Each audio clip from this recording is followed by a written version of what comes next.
तो फ्रेंड्स, आज मैं ऐसी बातें लेकर आई हूँ ना कि आपकी ना आँखें खोल देगी।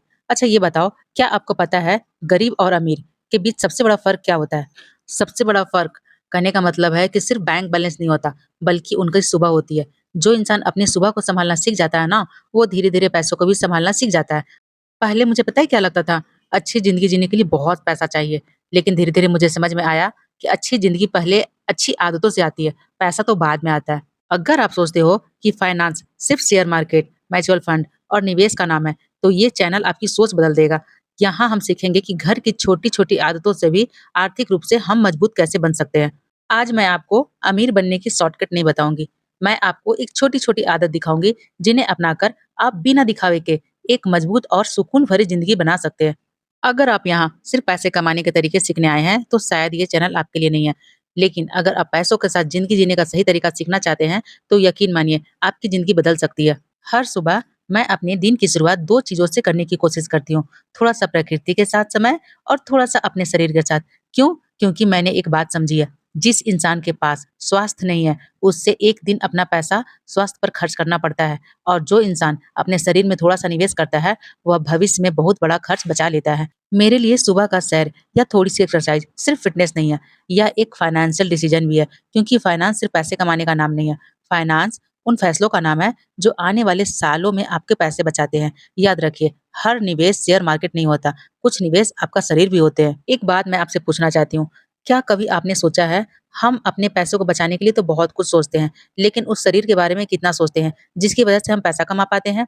अगर आपका शरीर एक दिन आपका साथ देना बंद कर दे, तो दर्द भी आपको ही सहना पड़ेगा, और उस समय आपका पैसा भी आपकी परेशानी को पूरी तरह खत्म नहीं कर सकता। बीमारी का कष्ट कोई और आपके लिए नहीं उठा सकता।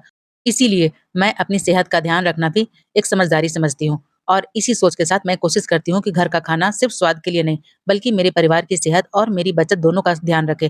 क्योंकि बाहर का खाना सिर्फ पैसे नहीं लेता, कई बार हमारी सेहत से भी समझौता करना पड़ता है। मैं तो कहती हूँ ना कि शरीर ही नहीं, घर के माहौल पर भी ध्यान रखना चाहिए, क्योंकि घर का माहौल धीरे-धीरे हमारे बच्चों की सोच बनाता है। सुबह की शुरुआत अगर अच्छी बातों से, अच्छी सीख से हो, तो उसका असर ना सिर्फ उस दिन पर नहीं पड़ता, बल्कि आने वाले पूरे जीवन पर पड़ता है। मैं कोशिश करती हूँ कि मेरे घर में ऐसी चीज़ें चले, जिससे मेरा बच्चा कुछ नया सीखे, उतना ही नहीं कुछ अच्छा सोचे, अपनी सोच को बेहतर बना सके। क्योंकि बच्चों को सिर्फ पैसे देना हमारी ज़िम्मेदारी नहीं होती, उन्हें सही सोच देना भी हमारा ही बड़ा निवेश होता है। अक्सर हम बच्चों के भविष्य के लिए बहुत पैसे जोड़ते हैं, बहुत तन, मन, धन से पैसे जोड़ते हैं, लेकिन अगर उनके अंदर सीखने की आदत, अच्छी सोच और सही फैसले लेने की क्षमता आ गई ना, तो वही सबसे बड़ी पूंजी बन जाती है। मेरे लिए फाइनेंस का मतलब सिर्फ बैंक बैलेंस बनाना नहीं होता है, बल्कि अपने परिवार की ऐसी नींव बनाना, जहाँ पैसा, स्वास्थ्य और अच्छी सोच तीनों एक साथ बढ़े।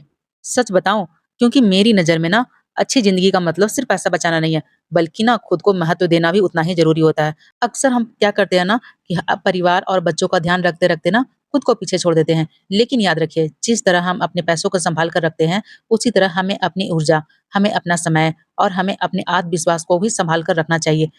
और जब मैं खुद को थोड़ा समय देती हूँ ना और तैयार होती हूँ, तो यह सिर्फ़ बाहर से अच्छा दिखने के लिए नहीं होता, यह खुद को याद दिलाने के लिए होता है कि मैं भी इम्पोर्टेंट हूँ। क्योंकि जब मैं खुद को सँभालूँगी ना, तभी अपने परिवार को भी अच्छे से सँभाल पाऊँगी। अक्सर हम महिलाएँ सभी चीज़ के लिए सोचती हैं, घर, परिवार, बच्चे, लेकिन इस सफ़र में खुद को भूल जाती हैं। लेकिन खुद पर थोड़ा समय देना कोई स्वार्थ नहीं है। अगर आप अपने जीवन की ज़िम्मेदारी लेना जानते हो, आप खुश रहना जानते हो, तभी आप किसी और को भी खुश रख सकते हो। जिस तरह हम घर को खर्चों को सोच समझ कर चलाते हैं ना, उसी तरह हमें अपने समय, अपनी ऊर्जा, अपनी खुशियों को भी सँभाल कर खर्च करना चाहिए, क्योंकि एक खुश और संतुलित इंसान ही अपने परिवार को भी खुश रख सकता है। मेरे लिए अच्छी ज़िंदगी का मतलब सिर्फ़ पैसा ज़्यादा होना नहीं होता है, बल्कि ना अच्छी सोच और अच्छी आदतें और घर में खुशहाल माहौल, ताकि बच्चा भी आपको खुश रहे और अच्छे से तरक्की कर पाए, अपने सोच को रख पाए, यही अच्छी ज़िंदगी है।